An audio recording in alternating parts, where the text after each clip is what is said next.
But do you get the sexual satisfaction you were getting maybe when you were dating your wife as to now that you guys have been married for how long?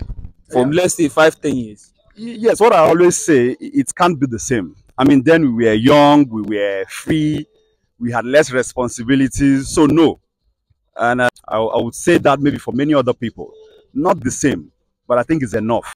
All right, we'll be getting Barrister Williams' opinion about why people change after they get married, or rather, do people change after they get married? Barrister Williams, what do you think? Well, that's a whole lot of question. Do people change after they get married? I would say not really, yeah, because there's a variety of reasons for this. If they were real at the dating stage, then there's really no need for change. But at the end of the day, it depends what kind of change are we talking about. I think that's where I may have a lot more to say. So the answer is no, people don't change after marriage, except they were not real during the dating stage. Okay. Um, are you married? Yes, I am. How long have you been married? I've been married for 10 years now. 10 years. Yes. Okay. In those 10 years, would you say that your wife has changed from the girl you were dating? No, she has not changed. I think basically it's been the same person, But of course, you expect some maturity here and there. I mean, we all have areas we could change, hopefully for the better. But the core of it, I don't think she has changed. When I mean change, I mean from the negative aspect, not the positive ones. No, no, no. It has actually gotten better with us. She has not changed. She has not changed. It's still the same attitude I know her with then that she's always still present till now. No change so whatsoever. Okay. Nigerian men, rather, a lot of married men are being. They talk about infidelity and no, we've not really gotten the root cause why these men go outside their marriage. Someone said that that married men. Do you feel married men? Let me not put the question out. Do you feel married men get satisfaction like the satisfaction they were getting when before they got married, like when they were young? Do they get it from their wives and in marriage? Do you feel they do? And if not, you tell us why. Well, you're asking me to speak for millions of people. That would be a hard sell, But proportionately, I can't really speak for them. I wouldn't even assume to speak for them. But yes, we've had reports people having reasons why they are not faithful in their marriage. Some of the reasons that have been bandied around, of course, include spouses are now busier with children, with work, and maybe lack of communication and understanding. Sexual dispositions.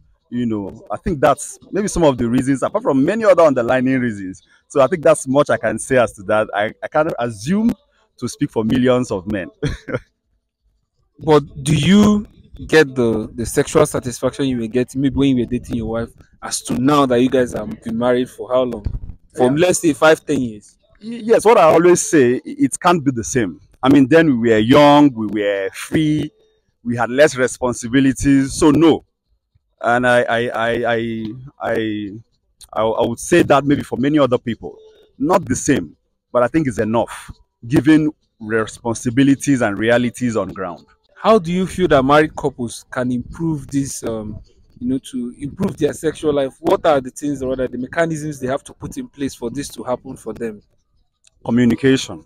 Communication, I believe, is the key to this. Communication opens up the wide channel, understanding your spouse, understanding, when they're in the mood, and more especially compromise. You may not be in the mood, but you have to compromise, right? So I think communication and compromise is the key. If any couple could get this right, I think half of the problem in that department will be solved. As a married man, how do you deal with it when let's say your wife is in the mood or maybe you're not in the mood? How do you handle it? Like I said, compromise. Compromise. That's why we compromise. It must not always be to your favor, right? She's human, you are human. Sometimes you are tired, sometimes you are just not in the mood, but you have to compromise. That's why I said about communication and compromise. If she does not communicate and you don't read signals, you won't know, right? But if there's that communication and the other party is not in the mood, then that's where you compromise. It must compromising will not necessarily be every other time, but it should be sufficient enough to keep the relationship going. Do you feel that there are things you would want Yeah. from your spouse, like there are things you would want from your wife sexually, that is out of, maybe that is a little bit out of place, and that you can't get from her, but you can get outside. Do you feel that such things exist? Such things ordinarily should not exist if there is communication. If there is communication, and that's the whole idea of the dating process, right? So except you were both lying to yourselves during the dating phase, that's when, and the marriage state, it becomes confusing because you were not like this, you didn't ask for this kind of fantasy. What has changed? So it becomes a crisis, creates a crisis situation.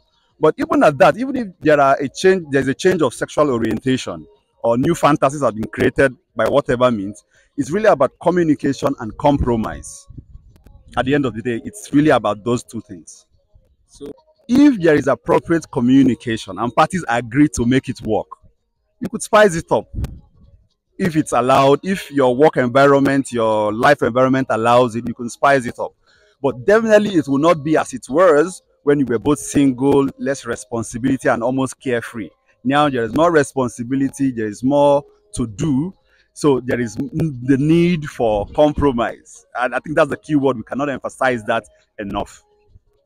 all right. I appreciate you, Mr. Williams.